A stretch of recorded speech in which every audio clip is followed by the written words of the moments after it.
Hare Krishna Krishna Krishna Hare Hare, Hare Rama Rama Rama Hare Hare, Hare Krishna Krishna Krishna Hare Hare, Hare Rama Rama Rama Hare Hare, Hare Krishna Krishna Krishna Hare Hare, Hare Rama Rama Rama Hare Hare. Hare Krishna Krishna Krishna Hare Hare. Hare Rama Rama Rama Hare Hare.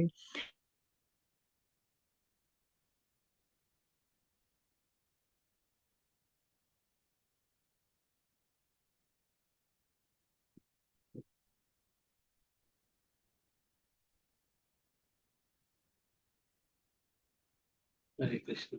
Sisirada Govindavandre Padan ക്ലാസ്സിലേക്ക് സ്വാഗതം.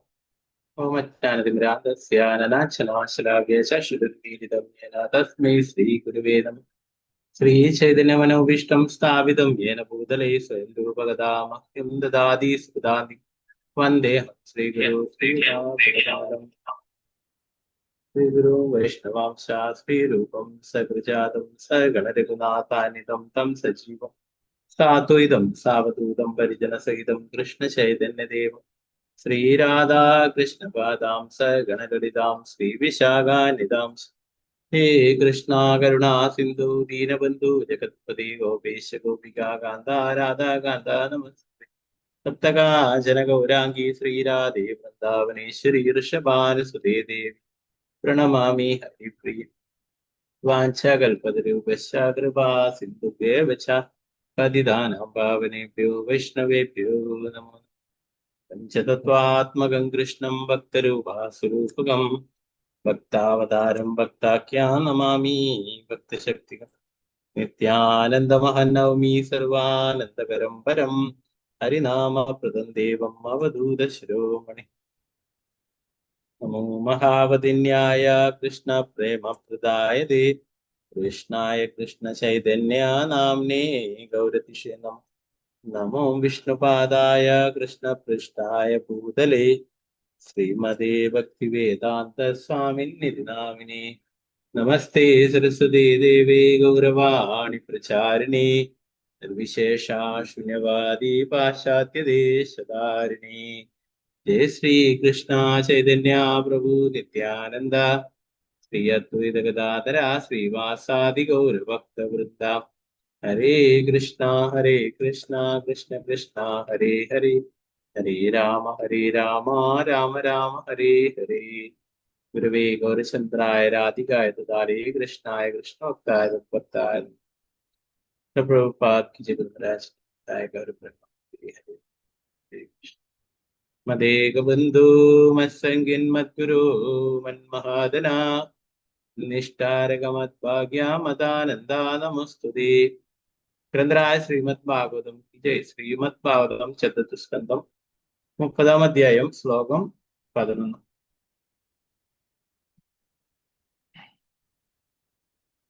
ഓം നമോ ഭഗവതേ വാസുദേവായ.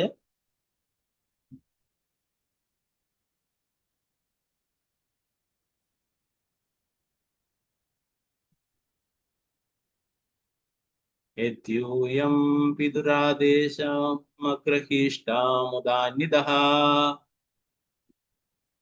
അദോ വാ ഉഷതി കീർത്തിർലോകാനനുഭവിഷ്യതി.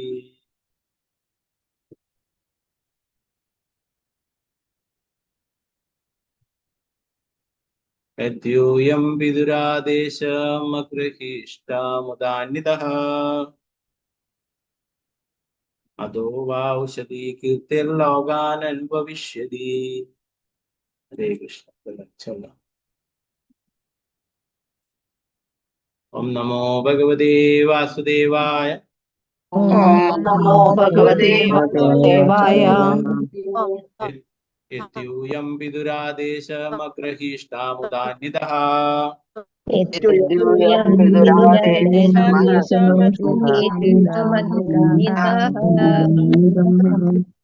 അദോ വാ ഉഷതി കീർത്തിർലോകാനനുഭവിഷ്യതി. ഔഷധി ലോകാനുഭവിഷ്യതി.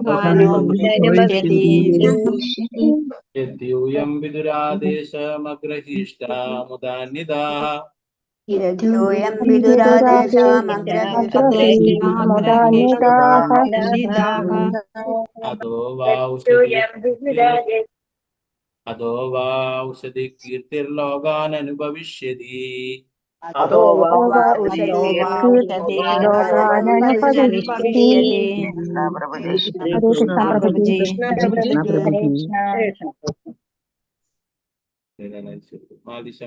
പ്രഭുജി. ഹരേ കൃഷ്ണ പ്രഭുജി. ഓം നമോ ഭഗവതേ വാസുദേവായ. യദ്യൂയം വിദുരാദേശാമഗ്രഹീഷ്ടാമുദാന്വിതാഃ അദോ വ ഉഷതി കീർത്തിർലോകാനനുഭവിഷ്യതി. ഹരേ കൃഷ്ണ പ്രഭുജി. ഹരേ കൃഷ്ണ. സ്വർണ്ണപ്രഭമാതാജി ജപം. ഹരേ കൃഷ്ണ പ്രഭുജി. ഓം നമോ ഭഗവതേ വാസുദേവായ. യദ്യം വിദുരാദേശം അഗ്രഹീഷ്ടമുദാന്വിതാഃ അധോ വ ഉഷതി കീർത്തിർലോകാനനുഭവിഷ്യതി. ഹരേ കൃഷ്ണ പ്രഭുജി. ഹരേ കൃഷ്ണ. ലക്ഷാജി മാതാജി ജപം. ഹരേ കൃഷ്ണ പ്രഭുജി. ഹരേ കൃഷ്ണ. ഓം നമോ ഭഗവതേ വാസുദേവായ. യദ്യൂയം വിദുരാദേശം അഗ്രഹീഷ്ടമുദാന്വിതാഃ അതോ വ ഉഷതി കീർത്തിർ ലോകാൻ അനുഭവിഷ്യതി. ഹരേ കൃഷ്ണ പ്രഭുജി. ഹരേ കൃഷ്ണ. പത്മകുമാരി മാതാജി ജപം. ഹരേ കൃഷ്ണ പ്രഭുജേ. ഹരേ കൃഷ്ണ. ഓം ഭഗവതേ വാസുദേവായ. യദീയം വിദുരാദേശാമഗ്രഹീഷ്ടാമുദാന്വിതാഃ അദോ വ ഉഷതി കീർത്തിർലോകാനനുഭവിഷ്യതി. ഹരേ കൃഷ്ണ പ്രഭു. ഹരേ കൃഷ്ണ. ഗംഗജേഷ് മാതാജി ജപം. ഹരേ കൃഷ്ണ. പ്രണാമം. ഓം നമോ ഭഗവതേ വാസുദേവായ. യദ്യൂയം വിദുരാദേശ അഗ്രഹിഷ്ടമുദാന്യതഃ അദോ വ ഉഷതി കീർത്തി അലോക അനുഭവിഷ്യതി. ഹരേ കൃഷ്ണ പ്രഭുജി. ഹരേ കൃഷ്ണ. വിജയനാഥ് മാതാജി. ഹരേ കൃഷ്ണ പ്രഭുജി. ഓം നമോ ഭഗവതേ വാസുദേവായ. യദ്യൂയം വിദുരാദേശം അഗ്രഹീഷ്ടമുദാന്വിതാഃ അദോ വ ഉഷതി കീർത്തി ലോകാനനുഭവിഷ്യതി. ഹരേ കൃഷ്ണ പ്രഭുജി. ഹരേ കൃഷ്ണ. നിർമ്മല മാതാജി ജപം. ഹരേ കൃഷ്ണ പ്രഭുജി. ഹരേ കൃഷ്ണ. ഓം നമോ ഭഗവതേ വാസുദേവായ. യദ്യൂയം വിദുരാദേശാമഗ്രഹീഷ്ടാമുദാന്വിതാഃ അദോ വ ഉഷതി കീർത്തി ലോകാനനുഭവിഷ്യതി. ഹരേ കൃഷ്ണ പ്രഭുജി. ഹരേ കൃഷ്ണ. രാമചന്ദ്ര പ്രഭു. ഹരേ കൃഷ്ണ പ്രഭു. ഹരേ പ്രഭുജി. ഓം നമോ ഭഗവതേ വാസുദേവായ. യദ്യൂയം വിദുരാദേശാമഗ്രഹീഷ്ടാമുദാന്വിതാഃ അദോ വ ഉഷതി കീർത്തിർ ലോകാനനുഭവിഷ്യതി. ഹരേ കൃഷ്ണ പ്രഭുജി. ഹരേ കൃഷ്ണ. സിന്ധു സിംഗ മാതാജി ജപം. ഹരേ കൃഷ്ണ പ്രഭുജി. ഹരേ കൃഷ്ണ. ഓം നമോ ഭഗവതേ വാസുദേവായ. യദ്യൂയം വിദുരാദേശ അഗ്രഹീഷ്ടമുദാന്വിതാഃ അദോ വ ഉഷതി കീർത്തിർ ലോകാനനുഭവിഷ്യതി. ഹരേ കൃഷ്ണ പ്രഭുജി. ഹരേ കൃഷ്ണ. രാജി മാതാജി ജപം. ഹരേ കൃഷ്ണ പ്രഭുജി. ഓം നമോ ഭഗവതേ വാസുദേവായ. യദ്യൂയം വിദുരാദേശാമഗ്രഹീഷ്ടാമുദാന്വിതാഃ അദോ വ ഉഷതി കീർത്തിർ ലോകാനനുഭവിഷ്യതി. ഹരേ കൃഷ്ണ പ്രഭുജി. ഹരേ കൃഷ്ണ. സീതാരാമനുണ്ണി മാതാജി ജപം. ഹരേ കൃഷ്ണ പ്രഭുജി. ഓം നമോ ഭഗവതേ വാസുദേവായ. യദ്യൂയം വിദുരാദേശാമഗ്രഹീഷ്ടാമുദാന്വിതാഃ അദോ വ ഉഷതി കീർത്തിർ ലോകാനനുഭവിഷ്യതി. ഹരേ കൃഷ്ണ പ്രഭുജി. ഹരേ കൃഷ്ണ.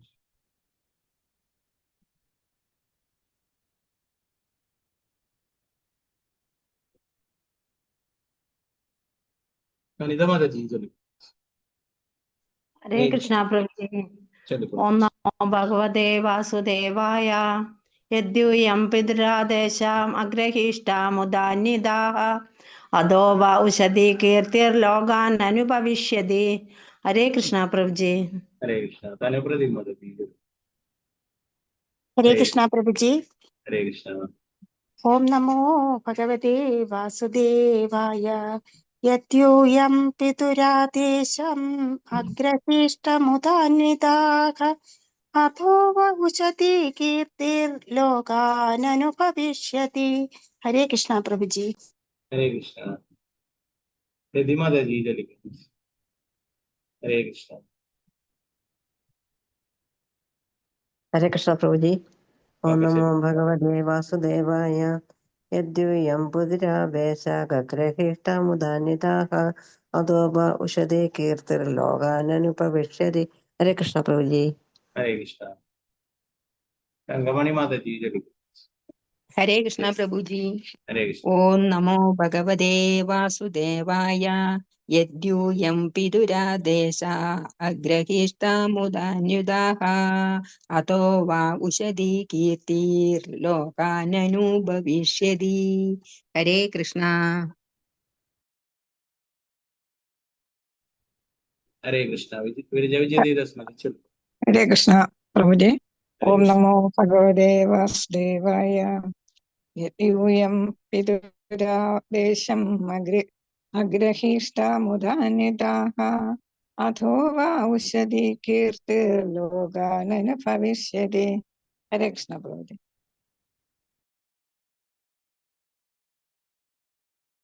ഹരേ കൃഷ്ണ. മഞ്ജുമാതാജി ചൊല്ലിക്കും. ഹരേ കൃഷ്ണ. ഹരേ കൃഷ്ണ പ്രഭുജി. ഹരേ കൃഷ്ണ. ഹരേ കൃഷ്ണ.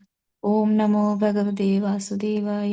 യദ്യൂയം പിതുരാദേശമഗ്രഹീഷ്ടമുദാന്വിതാഃ അധോ വാ ഉഷതി കീർത്തിർലോകാനനുഭവിഷ്യതി. ഹരേ കൃഷ്ണ പ്രഭുജി.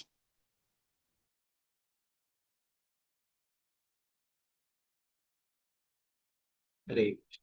ശാരദാ ശുഭാസന ഹരേ കൃഷ്ണ. ഹരേ കൃഷ്ണ പ്രഭുജി. ഓം നമോ ഭഗവതേ വാസുദേവായ. യദൂയം പിതുരാദേശം അഗ്രഹിഷ്ടമുദാന്വിതഃ അധോ വാ ഉഷതി കീർത്തിർലോകാൻ അനുഭവിഷ്യതി. ഹരേ കൃഷ്ണ. ഹരേ കൃഷ്ണ. ശോഭമാതാജി ചൊല്ലിക്കും. ഹരേ കൃഷ്ണ. ഹരേ കൃഷ്ണ പ്രഭുജി. ചൊല്ലിക്കും. ഓം നമോ ഭഗവതേ വാസുദേവായ. യദ്യൂയം പുതുരാദേശ അഗ്രഹീഷ്ടമുദാന്വിതഃ അധോ ഇവ ഉഷതി കീർത്താൻ ലോകാനനുഭവിഷ്യതി. ഹരേ കൃഷ്ണ പ്രഭുജി. ഹരേ കൃഷ്ണ. മാതാജി ചൊല്ലിക്കും. ഹരേ കൃഷ്ണ പ്രഭുജി. ഹരേ കൃഷ്ണ. ഓം നമോ ഭഗവതേ വാസുദേവായ. യദ്യൂയം പിതരാദേശ അഗ്രഹീഷ്ടമുദാന്വിതാഃ അഥോ വാ ഉഷതി കീർത്തി ലോകാൻ അനുഭവിഷ്യതി. ഹരേ കൃഷ്ണ പ്രഭുജി. ഹരേ കൃഷ്ണ. ഹരേ കൃഷ്ണ പ്രഭു. ഹരേ കൃഷ്ണ. ചൊല്ലിക്കും. ഹരേ ഓം കൃഷ്ണ. നമോ ഭഗവതേ വാസുദേവായ. യദ്യൂയം പിതുരാദേശ അഗ്രഹീഷ്ടമുദാന്വിതാഃ അഥോ വാ ഉഷതി കീർത്തിർലോകാനനുഭവിഷ്യതി. ഹരേ കൃഷ്ണ പ്രഭുജി. ഹരേ കൃഷ്ണ. ശാരദാജി നമ്പൂതിരി മാതാജി ചൊല്ലിക്കും. ഹരേ കൃഷ്ണ പ്രഭുജി. ഓം നമോ ഭഗവതേ വാസുദേവായ. യദ്യൂയം പിതുരാദേശമഗ്രഹീഷ്ടമുദാന്വിതഃ അഥോ വാ ഉഷതി കീർത്തിർലോകാനനുഭവിഷ്യതി. ഹരേ കൃഷ്ണ പ്രഭുജി. ഹരേ കൃഷ്ണ. ശ്രീജ സുധീർ മാതാജി ചൊല്ലിക്കും. ഹരേ കൃഷ്ണ. ഹരേ കൃഷ്ണ പ്രഭുജി. ഓം നമോ ഭഗവതേ വാസുദേവായ. യതോയം പിതുരാദേശമഗ്രഹീഷ്ടമുദാന്വിതാഃ അധോ വാ ഉഷതി കീർത്തിർ ലോകാനനുഭവിഷ്യതി. ഹരേ കൃഷ്ണ. ഹരേ കൃഷ്ണ.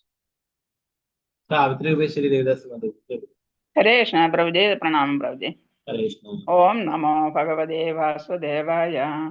യദ്യൂയം പിതുരാദേശം അഗ്രഹീഷ്ടമുദാന്വിതാഃ അധോ വാ ഉഷതി കീർത്തിർലോകാനനുഭവിഷ്യതി. ഹരേ കൃഷ്ണ പ്രഭുജി. ഹരേ കൃഷ്ണ. ഗോപാലൻ മാതാജി ചൊല്ലിക്കും. ഹരേ കൃഷ്ണ പ്രഭുജി. ഹരേ കൃഷ്ണ. ഓം നമോ ഭഗവതേ വാസുദേവായ. യദ്യൂയം പിതുരാദേശ ഗ്രഹീഷ്ടമുദാന്വിതഃ അധോ വാ ഉഷതി കീർത്തിർലോകാനനുഭവിഷ്യതി. ഹരേ കൃഷ്ണ പ്രഭുജി. ഹരേ കൃഷ്ണ. ഇതാരായിരുന്നു? രമണി മാതാജിയാണ്. ഹരേ കൃഷ്ണ. ഹരേ ഹരേ കൃഷ്ണ പ്രഭുജി. ഓം നമോ ഭഗവതേ വാസുദേവായ. യദ്യൂയം പിതുരാദേശം അഗ്രഹീഷ്ടമുദാന്വിതഃ അദോ വ ഉശതി കീർത്തി ലോകാനനുഭവിഷ്യതി. ഹരേ കൃഷ്ണ. ഹരേ കൃഷ്ണ. ഭാരതീയമ്മ മാതാജി ചൊല്ലിക്കോളൂ. ഹരേ കൃഷ്ണ പ്രഭുജി. ഹരേ കൃഷ്ണ. ഓം നമോ ഭഗവതേ വാസുദേവായ. യദ്യൂയം പിതുരാദേശം അഗ്രഹീഷ്ടമുദാന്വിതാഃ അദോ വാ ഉശതി കീർത്തിർലോകാനനുഭവിഷ്യതി. ഹരേ കൃഷ്ണ. ഹരേ കൃഷ്ണ. ഗീതാട്ടി മാതാജി ചൊല്ലിക്കോളൂ. ഹരേ കൃഷ്ണ പ്രഭുജി. ഓം നമോ ഭഗവതേ വാസുദേവായ. യദ്യൂയം പിതുരാദേശമഗ്രഹീഷ്ടമുദാന്വിതാഃ അധോ വാ ഉശതി കീർത്തിർലോകാനനുഭവിഷ്യതി. ഹരേ കൃഷ്ണ പ്രഭുജി. ഹരേ കൃഷ്ണ. ശ്രീജാജി മാതാജി ചൊല്ലിക്കോളൂ. ഹരേ കൃഷ്ണ. ഹരേ കൃഷ്ണ പ്രഭുജി. ചൊല്ലു. ഓം നമോ ഭഗവതേ വാസുദേവായ. യദ്യൂയം പിതുരാദേശമഗ്രഹീഷ്ടാമുദാന്വിതാഃ അധോ വാ ഉശതി കീർത്തിർലോകാനനുഭവിഷ്യതി. ഹരേ കൃഷ്ണ പ്രഭുജി. ഹരേ കൃഷ്ണ. അനന്തകൃഷ്ണ ചൊല്ലിക്കോളൂ. ഹരേ കൃഷ്ണ പ്രഭുജി. ഹരേ കൃഷ്ണ. ഓം നമോ ഭഗവതേ വാസുദേവായ. യദ്യൂയം പിതുരാദേശം അഗ്രഹീഷ്ടമുദാന്വിതാഃ അധോ വാ ഉശതി കീർത്തിർലോകാനനുഭവിഷ്യതി. ഹരേ കൃഷ്ണ പ്രഭുജി. ഹരേ കൃഷ്ണ.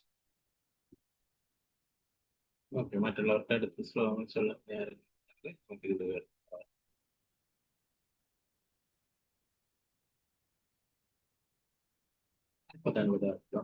എന്തുകൊണ്ടെന്നാൽ യൂയം നിങ്ങൾ പിതുഹു നിങ്ങളുടെ പിതാവിന്റെ ആദേശം ആജ്ഞ അഗ്രഹീഷ്ട സ്വീകരിച്ചു മുദാ അന്യത വളരെ സന്തോഷപൂർവം അതോ ആയതിനാൽ വാ നിങ്ങളുടെ ഉഷതി ആകർഷകമായ കീർത്തി മഹത്വങ്ങൾ ലോകത്തിലുടനീളം ഭവിഷ്യതി സാധ്യമായി തീരും. വർത്തനം നിങ്ങൾ നിങ്ങളുടെ പിതാവിന്റെ ആജ്ഞകൾ ഹൃദയത്തിൽ സ്വീകരിക്കുകയും വിശ്വസ്തയോടെ നിർവഹിക്കുകയും ചെയ്തതിനാൽ നിങ്ങളുടെ ആകർഷകങ്ങളായ യോഗ്യതകൾ ലോകമെമ്പാടും പ്രശസ്തമാകും. ഓരോ ജീവാത്മാവും പരമദിവ്യോത്തമ പുരുഷനായിട്ടുള്ള ഭഗവാന്റെ അവിഭാജ്യ ഘടകമായതിനാൽ അവന് ചെറിയ തോതിൽ സ്വാതന്ത്ര്യമുണ്ട്. ഓരോരുത്തരും പരമദിവ്യോത്തമ പുരുഷനായ ഭഗവാന്റെ നിയന്ത്രണത്തിലായിട്ടും എന്തുകൊണ്ടാണ് ദുരിതാവസ്ഥയിൽ ആഴ്ത്തപ്പെടുന്നതെന്ന് ബുദ്ധിമാന്മാർ ചിലപ്പോൾ ചോദിച്ചേക്കാം. ദിവസത്തേക്ക് അവന്റെ നിസാര സ്വാതന്ത്ര്യം ഉപയോഗിച്ച് പരമോന്നതനായ ഭഗവാന്റെ ആജ്ഞകൾ സ്വീകരിക്കുകയോ നിരാകരിക്കുകയോ ചെയ്യാം. ഭഗവാന്റെ ആജ്ഞകൾ സ്വീകരിക്കുന്നില്ലെങ്കിൽ അവൻ അസന്തുഷ്ടനായി തീരും. പരമോന്നതനായ ഭഗവാൻ ഇത് ആരിലും അടിച്ചേൽപ്പിക്കില്ല. പ്രജേതാക്കൾ അവരുടെ പിതാവിന്റെ ആജ്ഞകൾ വിശ്വസ്തയോടെ പാലിച്ചതിനാൽ പരമദിവ്യോത്തമ പുരുഷനായ ഭഗവാൻ അവരെ അനുമോദിക്കുകയും അനുഗ്രഹിക്കുകയും ചെയ്തു. സുലഭ്രപാദിക്കുകയും 12ാമത്തെ ശ്ലോകം. ഓം നമോ ഭഗവതേ വാസുദേവായ. ബവിതാ വിശ്രുതപുത്രോ അനവമോ ബ്രഹ്മണോ ഗുണൈ യേദാത്മവീര്യേണ ത്രിലോകീം പൂരയിഷ്യതി. ബവിതാ വിശ്രുതപുത്രോ നവമോ ബ്രഹ്മണോ ഗുണൈ യേദാത്മവീര്യേണ ത്രിലോകീം പൂരയിഷ്യതി. ഹരേ കൃഷ്ണ. ഗീതസി മാതാജി ചൊല്ലിക്കൊള്ളു. ഹരേ കൃഷ്ണ. ഹരേ കൃഷ്ണ പ്രഭുജി. ചൊല്ലിക്കൊള്ളു. ഓം നമോ ഭഗവതേ വാസുദേവായ. ഭവിതാ വിശ്രുതപുത്രോ നവമോ ബ്രഹ്മണോ ഗുണൈ ഏതാമാത്മവീര്യേണ ത്രിലോകിം പൂരയിഷ്യതി. ഹരേ കൃഷ്ണ പ്രഭുജി. ഹരേ കൃഷ്ണ. ഓക്കെ, വേറെ ആരെങ്കിലും ചൊല്ലാനുണ്ടെങ്കിൽ കയർത്താമല്ലേ നമുക്കിതിന്റെ മാറുന്നു.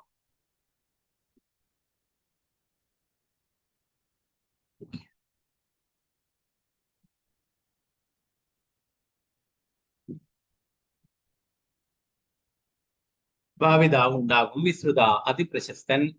പുത്ര പുത്രൻ. അനവമ അധമമല്ല. ബ്രഹ്മണ ബ്രഹ്മദേവനോട്. ഗുണഹി യോഗ്യതകളാൽ ആരി ഏതാം ഇവയെല്ലാം ആത്മവീര്യേണ അവന്റെ സന്തതി പരമ്പരകളാൽ ത്രിലോകി 3 ലോകങ്ങൾ പൂരയിഷ്യതി പൂരിതമാകും. വിവർത്തനം ഭാവാർത്ഥം ഭക്തിവേദാന്ത സ്വാമി പ്രഭുപാദി ജയ.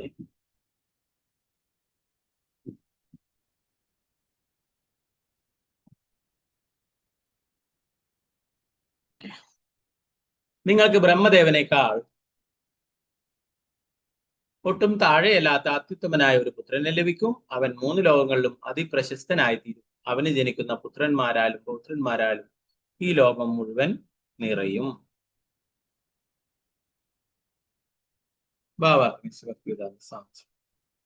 അടുത്ത ശ്ലോകത്തിൽ വിശദമാക്കിയിട്ടുള്ളത് പോലെ പ്രജേതാക്കൾ കണ്ടു മഹാമുനിയുടെ പുത്രിയെ വിവാഹം കഴിക്കും. അവർക്ക് ജനിക്കുന്ന പുത്രന്റെ പേര് വിസുദ്ധൻ എന്നായിരിക്കും.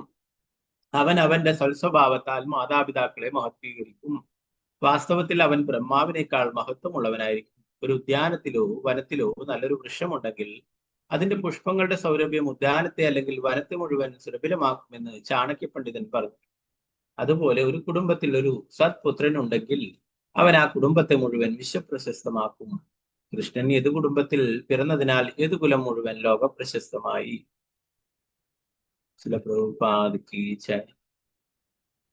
നാരായണ നമസ്കൃത്യ നരം ചൈവ നരോത്തമം ദേവീം സരസ്വതി വ്യാസം തതോ ജയമുദ്രേ. നഷ്ടപ്രായേഷ ഭദ്രേഷു നിത്യം ഭാഗവത സേവയാ. ഭഗവതി ഉത്തമ ശ്ലോകേ ഭക്തിർഭവതി നൈഷ്ഠികേ. മുഖം കരോതി വാചാലം പങ്കും ലംഘയതി ഗിരിം. യത്കൃപാതമഹം വന്ദേ ശ്രീഗുരു ദീനദാരിണം പരമാനന്ദമാധവം. ശ്രീചൈതന്യേശ്വരം നമോ വിഷ്ണുപാദായ കൃഷ്ണപൃഷ്ഠായ ഭൂതലേ. ശ്രീമതേ ഭക്തിവേദാന്ത സ്വാമിന്നിധി നാമേ. നമസ്തേ സരസ്വതീ ദേവി ഗൗരവാണി പ്രചാരിണേ. വിശേഷാശൂന്യവാദി പാശ്ചാത്യദേശധാരിണി. ജയ ശ്രീ കൃഷ്ണ ചൈതന്യ പ്രഭു നിത്യാനന്ദ. ശ്രീ അദ്വൈത ഗദാധര ശ്രീവാസാദി ഗൗരഭക്തവൃന്ദ. ഹരേ കൃഷ്ണ കൃഷ്ണ കൃഷ്ണ ഹരേ ഹരേ. ഹരേ രാമ രാമ രാമ ഹരേ ഹരേ. ഗുരുവേ ഗൗരചന്ദ്രായ രാധികായ ദതാരേ കൃഷ്ണായ കൃഷ്ണഭക്തായ തദ്ഭക്തായ. പ്രഭുപാദ ജയ ഗുരു മഹാരാജ് കി ജയ. ഗുരു പ്രേമാനന്ദ.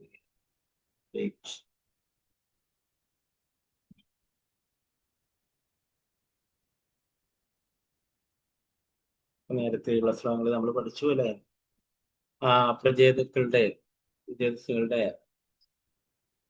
ഭക്തിത സേവനത്തെ കുറിച്ചും അല്ലെ, അവരുടെ ഐക്യത്തെ കുറിച്ചും ഒക്കെ ഓർമ്മിക്കുമ്പോൾ തന്നെ നമുക്ക് ഐക്യവും മറ്റുള്ള ജീവജാലങ്ങളോട് സൗഹൃദവും ഒക്കെ ഉണ്ടാവും എന്നുള്ള കാര്യം. അതുപോലെ തന്നെ രുദ്രഗീതം, മഹാദേവൻ ചിട്ടപ്പെടുത്തിയുള്ള രുദ്രഗീതം, ഈ പ്രാർത്ഥനകൾ ആരാണോ എല്ലാ ദിവസവും രാവിലെയും വൈകുന്നേരവും ചൊല്ലുന്നത് അവർക്കെല്ലാം ഭഗവാന്റെ എല്ലാ കാരുണ്യവും ലഭിക്കും.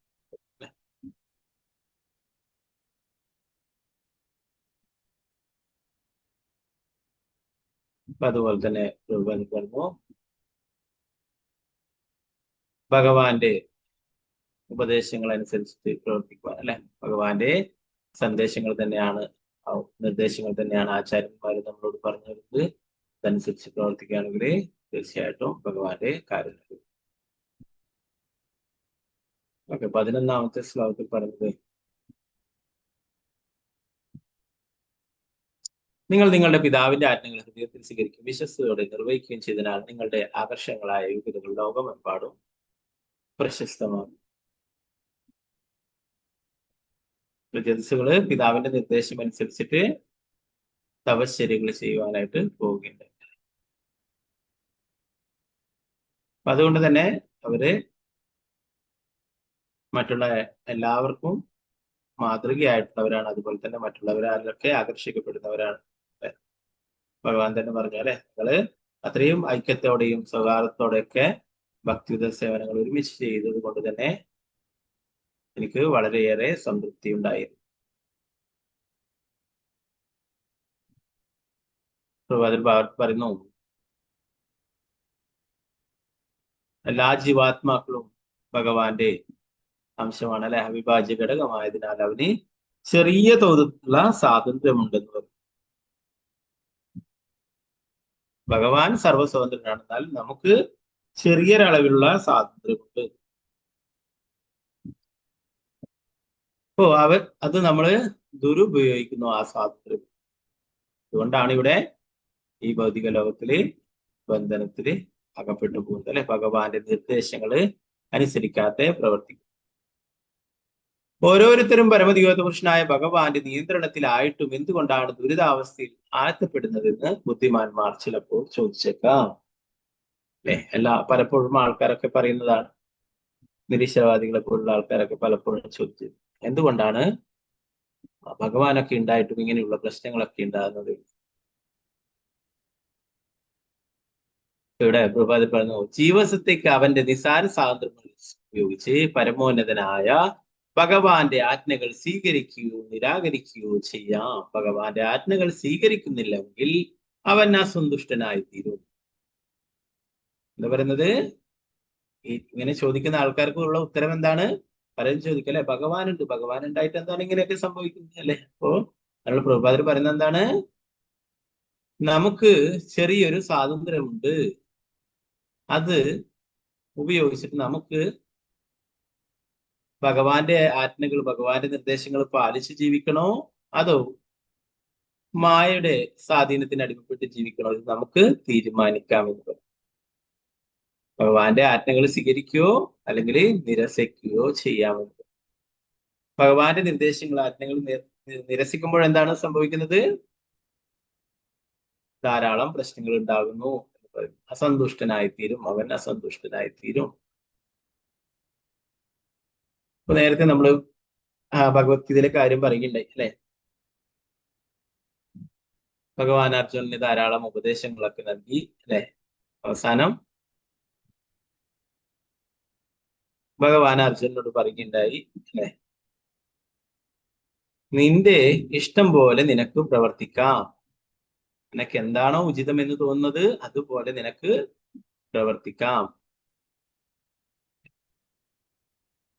അപ്പോ അർജുനൻ എന്നാൽ ഭഗവാന്റെ നിർദ്ദേശങ്ങൾക്ക് വിരുദ്ധമായിട്ട് യാതൊന്നും തന്നെ പ്രവർത്തിക്കുവാൻ തയ്യാറായില്ല.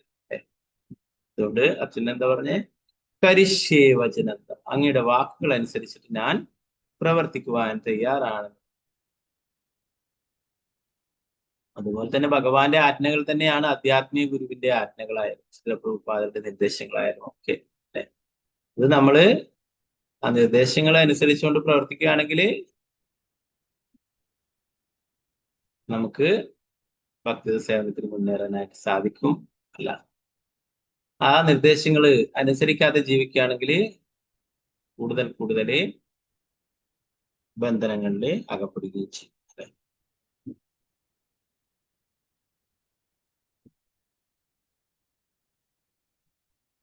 പരമോന്നതനായ ഭഗവാൻ ഇത് ആരിലും അടിച്ചേൽപ്പിക്കില്ല. പ്രജേതാക്കൾ അവരുടെ പിതാവിന്റെ ആജ്ഞകൾ വിശ്വസ്തയോടെ പാലിച്ചതിനാൽ പരമദിവ്യോത്ത പുരുഷനായ ഭഗവാൻ അവരെ അനുമോദിക്കുകയും അനുഗ്രഹിക്കുകയും ചെയ്തു. ഇവിടെ പ്രജേതാക്കള് അവരുടെ പിതാവിന്റെ ആജ്ഞകൾ വിശ്വസ്തയോടെ പാലിച്ചതുകൊണ്ട് തന്നെ ഭഗവാൻ അവരെ അനുമോദിക്കുകയും ഭഗവാന്റെ അനുഗ്രഹം ലഭിക്കുകയുണ്ടായി അല്ലെ. അതുപോലെ തന്നെ അവരുടെ ആധ്യാത്മിക ഗുരു അല്ലെ മഹാദേവന്റെ നിന്നാണ് ശിക്ഷണങ്ങൾ ലഭിച്ചിട്ടുള്ളത് അല്ലെ, ഉപദേശങ്ങൾ ലഭിച്ചിട്ടുള്ളത്. അതുപ്രകാരം അവരെ ഭക്തിത സേവനങ്ങൾ അനുഷ്ഠിക്കുകയും ചെയ്തു അല്ലെ. അതിന്റെ ഫലമായിട്ട് ഭഗവാന്റെ കാരുണ്യം ലഭിക്കുകയും ചെയ്തു. അപ്പൊ ആധ്യാത്മിക ഗുരു എന്ന് പറയുന്നത് ഭഗവാന്റെ പ്രതീതി തന്നെയാണ് അല്ലെ. ആധ്യാത്മിക ഗുരുവിന്റെ നിർദ്ദേശങ്ങൾ അനുസരിച്ച് പ്രവർത്തിക്കുകയാണെങ്കിൽ നമുക്കും ഭഗവാന്റെ കാരുണ്യം ലഭിക്കും.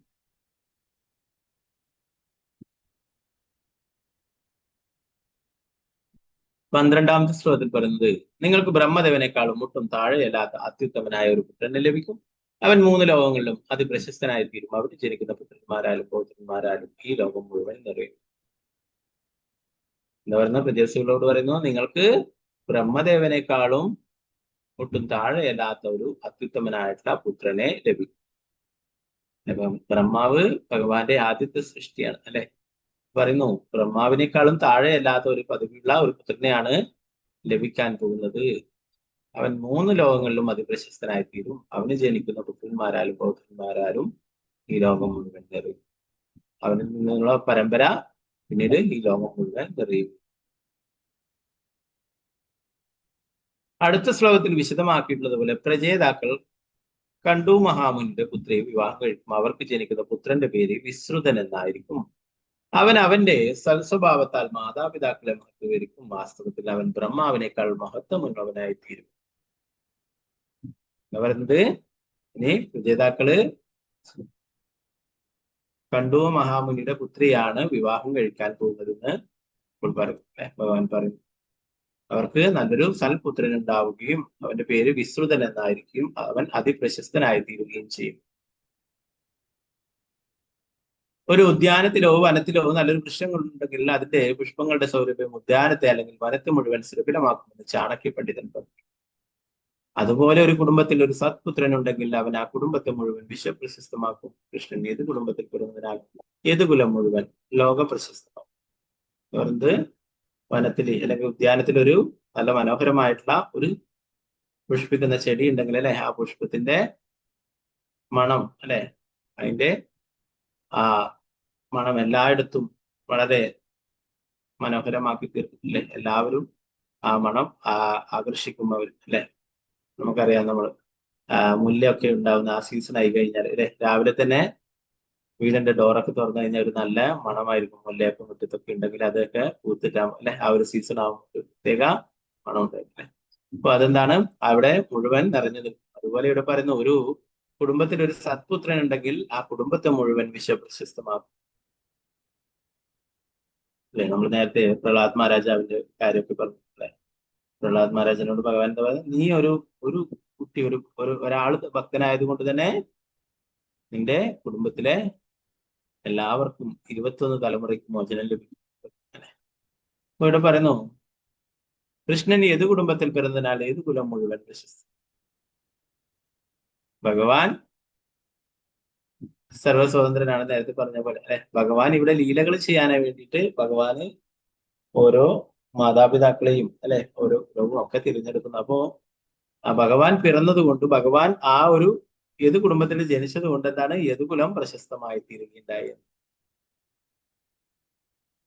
പിന്നീട് അഹങ്കാരങ്ങൾ വന്നപ്പോൾ ഭഗവാൻ തന്നെ ആ യദുകുലത്തെ ഇല്ലാതാക്കുകയും ചെയ്യുകയുണ്ടായി അല്ലെ. ഓക്കെ, 13ാമത്തെ ശ്ലോകം.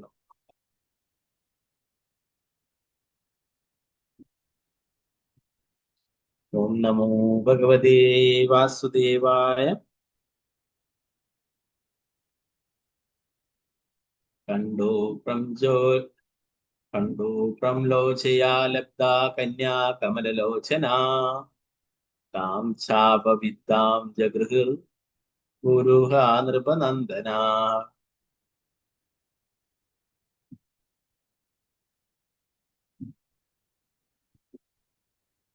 കണ്ടോ പ്രംലോചയാ ലബ്ധാ കന്യാ കമലലോചന തം ചാപവിദ്യാം ജഗൃഹ് ഗുരുഃ നൃപനന്ദന. കണ്ടു മുനിയുടെ പ്രംലോച എന്നു പേരുള്ള സ്വർഗീയ സമൂഹത്തിലെ ഒരു പെൺകുട്ടി ലബ്ധ നേടി കന്യക പുത്രി കമലലോചന താമര പുഷ്പം പോലുള്ള കണ്ണുകളോട് കൂടിയവൾ.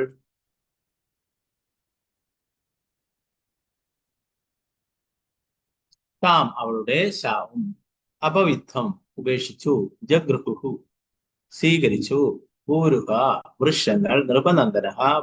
അല്ലയോ പ്രാചീന ഭർഷി രാജാവിന്റെ പുത്രന്മാരെ അല്ലയോ പ്രാചീന ഭർഷി രാജാവിന്റെ പുത്രന്മാരെ, കണ്ടു മഹർഷിക്ക് സ്വർഗീയ സുന്ദരി പ്രംലോചയിൽ ജനിച്ചതാണ് കമലലോചനായ ആ പെൺകുട്ടി. അവളുടെ സംരക്ഷണം വനത്തിലെ വൃക്ഷങ്ങളെ ഏൽപ്പിച്ച് അപ്സരസായ പ്രംലോച സ്വർഗത്തിലേക്ക് മടങ്ങിപ്പോയി. വേദാന്ത സാംസ്കൃത പ്രഭുപാദിച്ച് ഭൗതിക ശക്തിക്ക് വേണ്ടി ഏതെങ്കിലും ഒരു മഹർഷി കഠിന തപസ് അനുഷ്ഠിക്കുമ്പോഴൊക്കെ ദേവലോകാധിപതി ദേവേന്ദ്രന്റെ അസൂയാലുകാവുക പതിവാണ്. എല്ലാ ദേവന്മാരും ലോകകാര്യങ്ങളുടെ നടത്തിപ്പിക്കുന്നേ ഉത്തരവാദിത്തപ്പെട്ട പദവികളുള്ളവരും പുണ്യകർമ്മങ്ങളിലൂടെ ഉന്നത യോഗ്യതകൾ നേടിയിട്ടുള്ളവരാണ്. ദേവന്മാരും സാധാരണ ജീവസത്തകളാണെങ്കിലും അവർക്ക് ബ്രഹ്മദേവൻ, ഇന്ദ്രൻ, ചന്ദ്രൻ, വരുണൻ മുതലായവരുടേതുപോലുള്ള വിവിധ പദവികൾ സ്വായത്തമാക്കാൻ സാധിക്കും. ഈ ഭൗതിക ലോകത്തിന്റെ സ്വഭാവം അങ്ങനെ ആയതിനാൽ സ്വർഗാധിപതി ദേവേന്ദ്രൻ ഏതെങ്കിലും ഒരു മഹാമുനി തപസ്സനുഷ്ഠിക്കുവാൻ തുടങ്ങിയാൽ അപ്പോഴേ ഉത്കണ്ഠാകുലനാകും ഈ ഭൗതിക ലോകം മുഴുവൻ അത്തരം അസൂയയാൽ കലുഷിതമാകിയാൽ എല്ലാവരും അവരുടെ അയൽവാസികളെ ഭയപ്പെടും. ഒരു ബിസിനസ്സുകാരൻ അവന്റെ സഹജീവിയെ ഭയപ്പെടും. എന്തുകൊണ്ടെന്നാൽ പരമദിയോതപുരുഷനായ ഭഗവാന്റെ ഐശ്വര്യത്തോട് മത്സരിക്കുവാൻ വന്നിട്ടുള്ള എല്ലാ തരത്തിലുള്ള അസൂയാലുക്കളായ ജനങ്ങളുടെ പ്രവർത്തന മേഖലയാണ് ഭൗതിക ലോകം. മഹാമുനി കണ്ടുവിന്റെ കഠിന തപസ്സിൽ അങ്ങേയറ്റം ആശങ്കാകുലനായ ദേവേന്ദ്രൻ അവന്റെ തപസ്സും ശബദവും മുടക്കാൻ അപ്സരസായ പ്രംലോചിയെ അയച്ചു. വിശ്വാമിത്ര മഹർഷിക്കും സമാനമായ അനുഭവം ഉണ്ടായിട്ടുണ്ട്.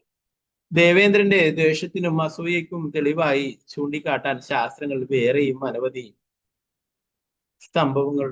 പൃഥുമഹാരാജാവ് അനേകം യത്നങ്ങൾ നടത്തിയപ്പോൾ അസൂയയും തന്റെ സ്ഥാനത്തിന് ഹാനിയും ഉണ്ടാകുമെന്ന് ആദിയും വരുത്ത ദേവേന്ദ്രൻ അവ മുടക്കാൻ ശല്യങ്ങൾ ചെയ്തു. മുൻ അധ്യായങ്ങളിൽ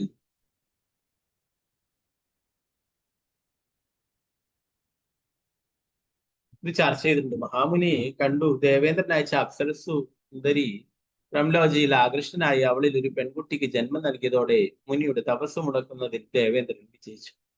താമരപുഷ്പങ്ങൾ പോലുള്ള കണ്ണുകളോട് കൂടിയവളെന്ന് ഇവിടെ വിവരിക്കപ്പെട്ട പെൺകുട്ടി അങ്ങനെ ജനിച്ചവളാണ്. ദേവേന്ദ്രനെ ഏൽപ്പിച്ച ദൗത്യം വിജയിപ്പിച്ച പ്രംലോച ആ പെൺകുട്ടിയുടെ സംരക്ഷണം വനത്തിലെ വൃക്ഷങ്ങളെ ഏൽപ്പിച്ച് സ്വർഗലോകത്തിലേക്ക് മടങ്ങി.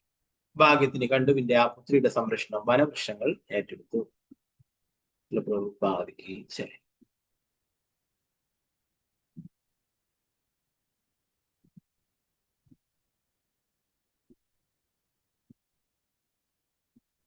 എന്താണ് ഇവിടെ പറയുന്നത്? ഒരു അപ്സരസ് അല്ലെ, ദേവേന്ദ്രൻ അയച്ചിട്ടുള്ള ഒരു അപ്സരസില് ഉണ്ടായിട്ടുള്ളതാണ്, കണ്ടു മഹർഷിക്ക് ഉണ്ടായിട്ടുള്ളതാണ് ഒരു പെൺകുട്ടി എന്ന് പറയുന്നത് അല്ലെ. അവളെയാണ് ഇനി പ്രജേതസ്സുകള് വിവാഹം കഴിക്കുന്നത് എന്നാണ് പറയുന്നത്. അതിന്റെ ഭാവാർത്ഥം പറയുന്നു, ദേവേന്ദ്രൻ എപ്പോഴും മറ്റുള്ളവര് പലതരത്തിലുള്ള തപസ്സുകളൊക്കെ അനുഷ്ഠിക്കുമ്പോൾ അദ്ദേഹത്തിന് ഭയം ഉണ്ടാകാറുണ്ട്. എന്തുകൊണ്ടാണ്? തന്റെ സ്ഥാനം പോയി പോകുമോ എന്നുള്ള ഉത്കണ്ഠ ഉണ്ടാകാറുണ്ട്, ഭയം ഉണ്ടാകാറുണ്ട്.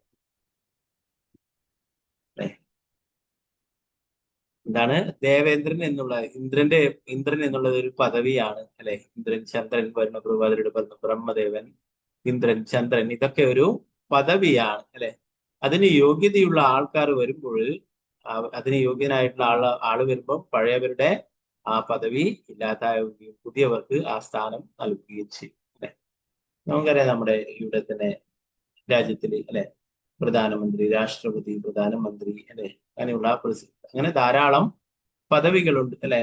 പലതരത്തിലുള്ള മന്ത്രിമാരൊക്കെ. അതൊക്കെ എന്താണ്? അത് എല്ലാ കാലത്തും ഒരാൾ തന്നെ ആവണമെന്നില്ല അല്ലെ. അത് പിന്നെ ആ പദവിയിൽ മാറി മാറി വരും. രാഷ്ട്രപതി ആയാലും ഏറ്റവും പരമോന്നതമായിട്ടുള്ള ആ സ്ഥാനമാണത് അല്ലെ. അത് രാഷ്ട്രപതി കുറച്ചു കാലം കഴിയുമ്പോൾ വീണ്ടും അത് പുതിയ ആൾ വരും അല്ലെ. അങ്ങനെ മാറി മാറിക്കൊണ്ടിരിക്കും അല്ലെ. അതുപോലെ ഇവിടെ ഇന്ദ്രൻ, ചന്ദ്രൻ, വരുണൻ എന്നുള്ളതൊക്കെ ഓരോ ദേവന്മാരുടേതും ഓരോ പദവികളാണ്. ആ പദവിക്ക് അനുയോജ്യരായിട്ടുള്ള ആൾക്കാർ വരുമ്പോൾ ആ പദവി അവർ സ്വീകരിക്കും. ആരും ഇല്ലാത്തപ്പോഴെന്താണ്? ഭഗവാൻ തന്നെ ആ പദവി സ്വീകരിക്കുകയും ചെയ്തു അല്ലെ. നമ്മൾ കണ്ടു സൂര്യനാരായണൻ എന്താണ്? സൂര്യന്റെ പദവി എടുക്കാനായിട്ട് യോഗ്യതയായുള്ള ഇല്ലാത്തപ്പോൾ ആരാണ്? നാരായണൻ, ഭഗവാൻ തന്നെ ആ സൂര്യദേവനായിട്ട് വരും, സൂര്യനാരായണൻ. അപ്പൊ അങ്ങനെ ഇതൊക്കെ ഓരോ പദവികളാണ്. അപ്പൊ ഇന്ദ്രൻ ഭയപ്പെടുന്നു ദേവേന്ദ്രന്റെ പദവി മറ്റാരെങ്കിലും കൈയടക്കുമോ എന്നുള്ള അങ്ങനെയുള്ള കഠിന തപശ്ചര്യകളൊക്കെ ചെയ്യും അല്ലെ. അതുകൊണ്ടാണ് പലരും യാഗങ്ങൾ നടത്തുമ്പോഴും തപശ്ചര്യകൾ ചെയ്യുമ്പോഴൊക്കെ ഇന്ദ്രൻ വന്നിട്ട് ഇടക്ക് അത് മുടക്കുന്നത്. ഇവിടെ അതുപോലെ ഈ മഹർഷിയുടെയും കണ്ടു മഹർഷിയുടെയും തപശ്ചര്യ ഇല്ല, അത് മുടക്കുകയുണ്ടായെന്ന് പറഞ്ഞു. അതിനയച്ചിട്ടുള്ളതാണ് പ്രംലോച എന്നുള്ള അപ്സരസിനെ അല്ലെ. ആ അദ്ദേഹത്തിന്റെ തപസ്സിന് ഭംഗം വരുത്തുകയും അതിലൊരു പുത്രി ഉണ്ടാവുകയും ചെയ്തതോടെ കൂടിയിട്ട് അപ്സരസ് തിരിച്ച് സ്വർഗത്തിലേക്ക് തന്നെ പോയി പ്രംലോച. അങ്ങനെ ആ കുട്ടിയുടെ സംരക്ഷണം വനവൃക്ഷങ്ങളെ ഏൽപ്പിച്ചു എന്ന് പറയും.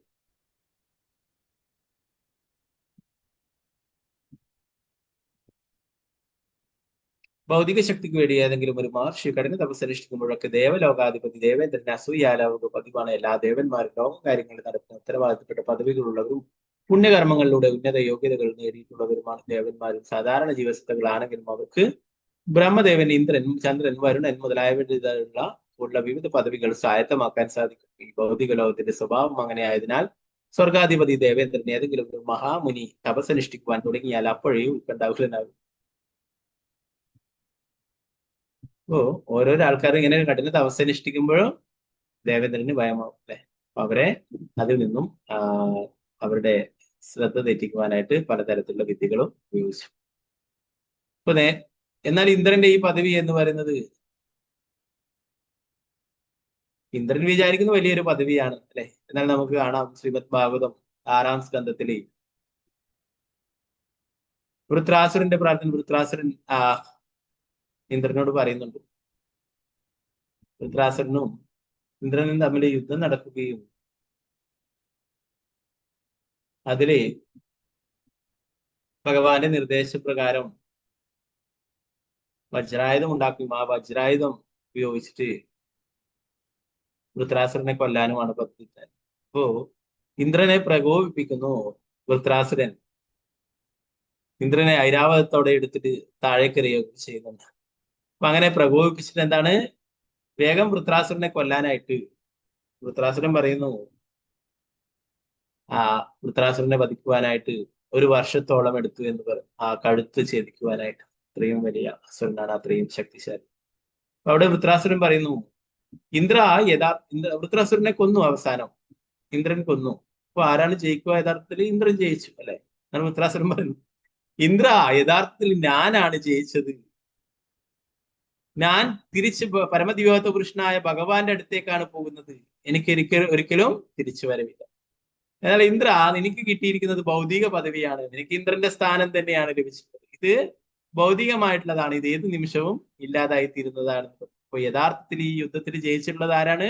ഞാനാണ് എന്ന് വൃത്രാസുരൻ പറഞ്ഞു. അതിനുവേണ്ടിയിട്ടാണ് വൃത്രാസുരൻ ഇന്ദ്രനെ പ്രകോപിപ്പിക്കുന്നത്. വേഗം ഭഗവാന്റെ അടുത്തേക്ക് തിരിച്ചു പോകാനായിട്ട് വൃത്രാസുരൻ ആഗ്രഹിക്കുന്നു. നമ്മൾ നേരത്തെ വൃത്രാസുരന്റെ പ്രാർത്ഥനകളൊക്കെ നേരത്തെ പഠിച്ചിട്ടുണ്ടായിരുന്നു അല്ലെ. അഹം ഹരേ തവ പാദൈകമൂല പറഞ്ഞെ. എനിക്ക് അങ്ങയുടെ ദാസന്റെ ദാസനാകണം. എനിക്ക് അത് മാത്രമേ ആഗ്രഹമുള്ളൂ. എന്റെ മനസ്സും വാക്കും ശരീരവും എല്ലാം അങ്ങയുടെ സേവനത്തിൽ ഉൾപ്പെടുത്തണമെന്ന് പറയും. ഞാൻ കുറെ കാലം അങ്ങയുടെ മായാശക്തിയാൽ എന്റെ ഭാര്യ, മക്കൾ, കുടുംബം എന്നതിനൊക്കെ പ്രാധാന്യം നൽകിക്കൊണ്ട് അങ്ങയെ മറന്ന് ജീവിച്ചു. എനിക്ക് അങ്ങനത്തെ ഒരു ജീവിതം വേണ്ട എന്ന് പറയും. അതുപോലെ തന്നെ യാതൊരു പദവിയും വേണ്ട എന്ന് പറയുന്നത് അല്ലെ. നാഗപൃഷ്ടം നചപാരമിഷ്ടം ന സർവഭൗമം ന സാധിപത്യം യോഗസിദ്ധിരപുനർഭമംബാസമഞ്ജസത്വാവിരഹി. അതില് എല്ലാം പറയുന്നു, എനിക്ക് ഈ ഭൂമിയുടെ അധിപനാവണ്ട, എനിക്ക് സ്വർഗലോകത്തിന്റെ അധിപനാവണ്ട, എനിക്ക് പാതാള ലോകങ്ങളുടെ അധിപനാവണ്ട എന്ന്. അപ്പോ ഇതൊന്നും അല്ല ഒരു യഥാർത്ഥ പദവി. ഏറ്റവും ശ്രേഷ്ഠമായിട്ടുള്ള പദവി എന്ന് പറയുന്നത് ഭഗവാന്റെ ഭക്തൻ എന്നുള്ളതാണ്. അതുകൊണ്ടാണ് വൃത്രാസുരൻ പറയുന്നത്, എനിക്ക് നാഗലോകങ്ങളുടെ അധിപനാവണ്ട, സ്വർഗലോകത്തിന്റെ അധിപനാവണ്ട, ഭൂമിയുടെ അധിപനാവണ്ട, പാതാള ലോകങ്ങളുടെ അധിപനാവണ്ട, എനിക്ക് അഷ്ടസിദ്ധികളും ഒന്നും വേണ്ട. എനിക്ക് എന്തേ വേണ്ടു? അങ്ങയുടെ ദാസാനുദാസോപവിദാസ്, അങ്ങയുടെ ഭക്തന്റെ ഭക്തനായാൽ മതി. അങ്ങനെ ഭക്തി സേവനങ്ങൾ അനുഷ്ഠിച്ചാൽ മതി.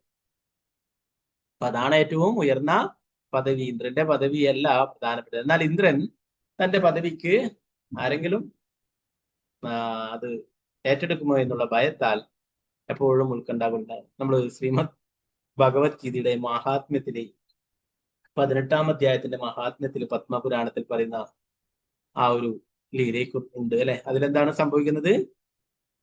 ഒരു സുപ്രഭാതത്തിൽ ഇന്ദ്രലോകത്തിലേക്ക് ഒരു വ്യക്തി പോകുന്നു. അദ്ദേഹം പോയ ഉടനെ തന്നെ ഇന്ദ്രൻ അദ്ദേഹത്തെ കണ്ട് ഭയന്ന് വിറച്ചിട്ട് അവിടെ താഴേക്ക് വീഴുന്നു. ഇന്ദ്രന്റെ കിരീടമൊക്കെ നിലത്തേക്ക് പോയി. ഉടനെ തന്നെ അവിടെ കൂടിയിട്ടുണ്ടായിരുന്ന ദേവന്മാരൊക്കെ ആ വന്ന വ്യക്തിയെ പിടിച്ച് ഇന്ദ്രന്റെ സിംഹാസനത്തിൽ ഇരുത്തുകയും നേരത്തെ വീണിട്ടുള്ള ഇന്ദ്രന്റെ കിരീടം എടുത്തിട്ട് ആ പുതുതായിട്ട് വന്നിട്ടുള്ള വ്യക്തിയുടെ ശിരസിൽ വെച്ച് കൊടുക്കുകയും ഉണ്ടായി. ഇന്ദ്രൻ തന്നെ അത്ഭുതപ്പെട്ടു. ഇത്ര നേരം എന്നെ പുകഴ്ത്തിക്കൊണ്ട് സംസാരിച്ച ദേവന്മാരിലൊക്കെ ഇപ്പോഴെന്താ സംഭവിച്ചിട്ട്? ഈ പുതുതായിട്ടുള്ള വന്നിട്ടുള്ള വ്യക്തി എനിക്ക് അറിയ പോലുമില്ല. ഈ വ്യക്തിയെ പിടിച്ചിട്ട് സിംഹാസനത്തിൽ ഇരുത്തിച്ചിട്ട് കിരീടമൊക്കെ വെച്ച് നേരെ വിഷ്ണുവിന്റെ അടുത്ത് പോയിട്ട് പരാതിയുമായിട്ട് പറയും, എന്താണ് ഇവിടെ സംഭവിക്കുന്നത്? ഞാനല്ലേ ഇന്ദ്രൻ, വേറൊരാൾ വന്നിട്ട് വലിഞ്ഞു കയറി വന്നിട്ട് ഒരാൾ അവിടെ വന്നിരിക്കുന്നു. ഭഗവാൻ പറഞ്ഞു വലിഞ്ഞു കയറി വന്നതല്ല, അവന് പൂർണ്ണമായിട്ടുള്ള യോഗ്യതയുണ്ട്. അവൻ ഇന്ദ്രൻ പറഞ്ഞു, ഞാൻ അവനെ ഒരു കാര്യം ചെയ്യുന്നത് ഞാൻ ഇതുവരെ കണ്ടിട്ടില്ല. അവന് 100 അശ്വമേധ യജ്ഞങ്ങൾ നടത്തിയിട്ടില്ല, വലിയ ദാനധർമ്മങ്ങളൊന്നും നടത്തിയിട്ടില്ല, വലിയ തപശ്ചര്യകളൊന്നും ചെയ്തിട്ടില്ല, കഠിനമായിട്ടുള്ള വ്രതങ്ങളൊന്നും ചെയ്തിട്ടില്ല. പിന്നെ എങ്ങനെയാണ് അവൻ ഇന്ദ്രന്റെ പദവിക്ക് യോഗ്യനായി തീരുന്നത്? ഭഗവാൻ പറഞ്ഞു, അവൻ ഭഗവത്ഗീത 18-ാം അധ്യായത്തിലെ 5 ശ്ലോകങ്ങൾ നിത്യവും പാരായണം ചെയ്യും. അത് 100 അശ്വമേധയാഗങ്ങൾ നടത്തിയതിലും കോടിക്കണക്കിന് പശുക്കളെ ദാനം ചെയ്ത് അങ്ങനെ എന്തൊക്കെ ചാരിറ്റി ഉണ്ടോ അതിനേക്കാളൊക്കെ വലിയ കാര്യമാണ്. എന്തൊക്കെ തപശ്ചര്യകളുണ്ടോ അതിനേക്കാളൊക്കെ വലിയ തപശ്ചര്യയാണ് ഇത്.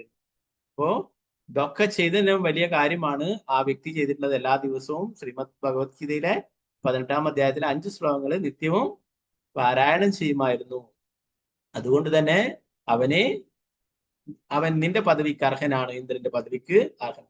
നിനക്കിനി തിരിച്ച് ഈ പദവി വേണമെങ്കിൽ നീയും ഇതുപോലെ എല്ലാ ദിവസവും ഭഗവത്ഗീതയിലെ ശ്ലോകങ്ങൾ പാരായണം ചെയ്യുക, എന്നാൽ നിനക്ക് തിരിച്ച് ഇന്ദ്രനാവാമെന്ന് പറഞ്ഞു. അതുപ്രകാരം ആ പഴയ ഇന്ദ്രൻ ഒരു ഗുരുവിനെ സമീപിക്കുകയും അദ്ദേഹത്തിൽ നിന്നും ഭഗവത്ഗീതയൊക്കെ പഠിച്ചിട്ട് തിരിച്ച് വീണ്ടും ഭഗവാൻ അവിടെ ഇന്ദ്രന്റെ പദവിയിലേക്ക് പോകും. നേരത്തെ വന്നിട്ടുള്ള വ്യക്തി, നേരത്തെ ഇന്ദ്രനായിട്ടുള്ള വ്യക്തി ഇന്ദ്രന്റെ പദവി നേടുകയും പിന്നീട് തിരിച്ച് ഭഗവാന്റെ അടുത്തേക്ക് പോവുകയും ചെയ്യും. അപ്പോ ഈ ഇന്ദ്രന്റെ എന്ന് പറയുന്നത് അപ്പോൾ ഒരു പൊസിഷനാണ്, ഒരു സ്ഥാനമാണ്. അത് വേറെ ആള് കൈയടക്കും. അല്ലെ, അതിലെപ്പോഴും ഇന്ദ്രൻ ഭയപ്പെട്ടിരുന്നു എന്നാണ് പറയുന്നത്. ഏതെങ്കിലും ഒരു മഹാമുനി തപസ്സനുഷ്ഠിക്കുവാൻ തുടങ്ങിയാൽ അപ്പോഴേ ഉത്കണ്ഠാവുണ്ടാവും. നേരത്തെ വിശ്വാമിത്രന്റെ കാര്യവും ഇവിടെ പ്രഭുപാദർ പറയുന്നു. കണ്ടു മഹർഷിക്ക് ഇപ്പോഴ് തപസ്സിന് ഭംഗം വരികയുണ്ടായി. അതിലൊരു അപ്സരസിലൊരു കുട്ടി ഉണ്ടായി. അല്ലെ, അതുപോലെ തന്നെ വിശ്വാമിത്രന്റെ കാര്യം എടുത്താലും നേരത്തെ വിശ്വാമിത്രന്റെ തപസ് മുടക്കുകയുണ്ടായി. അല്ലെ, അവിടെ മേനകയെ അയക്കുകയുണ്ടായി. അല്ലെ, അവളുടെ ആ ചിലങ്ക ശബ്ദമൊക്കെ കേട്ട് അവളുടെ നൃത്തമൊക്കെ ആകൃഷ്ടനായിട്ട് വിശ്വാമിത്ര മഹർഷി അവളെ വിവാഹം കഴിക്കുകയുണ്ടായി. അവളുടെ കൂടെ 50 വർഷം ജീവിക്കുകയും അതിലൊരു കുട്ടി ഉണ്ടാവുകയൊക്കെ ചെയ്തു. അല്ലെ, അതാണ് ശകുന്തള. അപ്പോ ഇങ്ങനെ ഇന്ദ്രൻ പലപ്പോഴും പലരെയും ഇങ്ങനെ തപസ് മുടക്കിയിരുന്നു എന്ന് പറയുന്നു. ധാരാളമുണ്ട്. അശ്വത്തിനെ മോഷ്ടിച്ചുകൊണ്ട് അല്ലെ അശ്വമേധ യാഗം നടക്കുന്ന അവസ്ഥ, അങ്ങനെ ധാരാളം കാര്യങ്ങൾ ഇന്ദ്രൻ ചെയ്തു. അപ്പൊ പ്രഭുപാദരിയുടെ പറയുന്നു,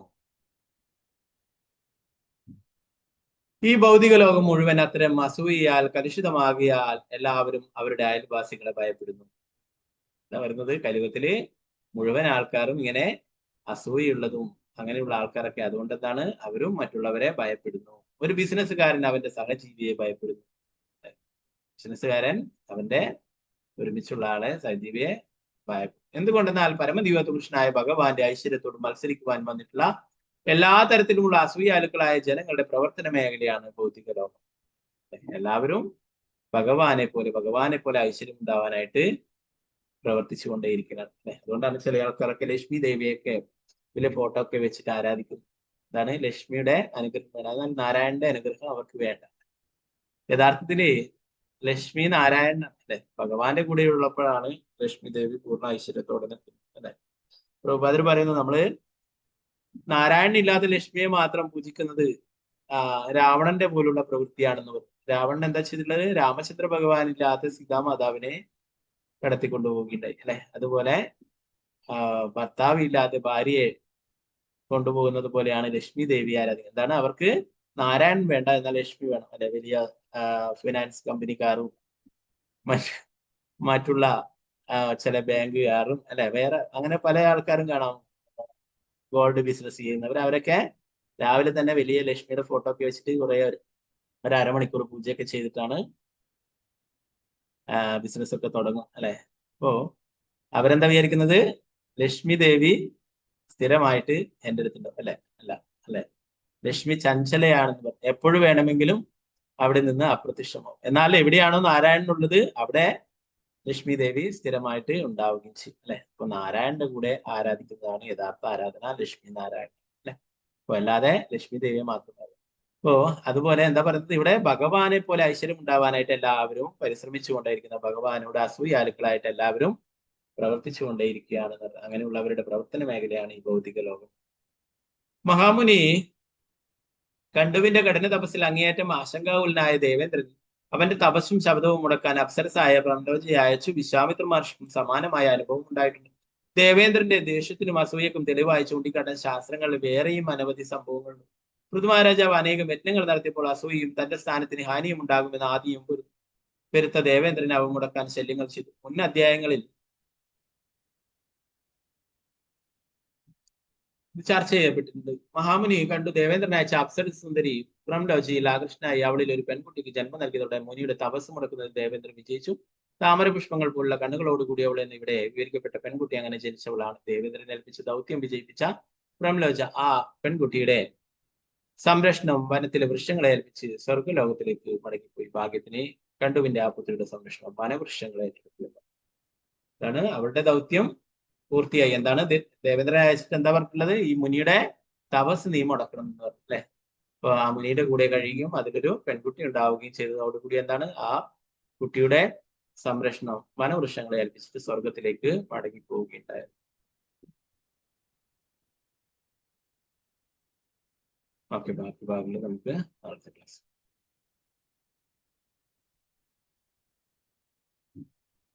ഗ്രന്ഥരായ ശ്രീമദ് ഭാഗവതം प्रभुपाद की जय वंशकल्पतरुभ्यश्च कृपासिंधुभ्यश्च पतितानां वैष्णवेभ्यो नमः। अनन्तपुरी वैष्णव की जय, प्रभुपाद की जय।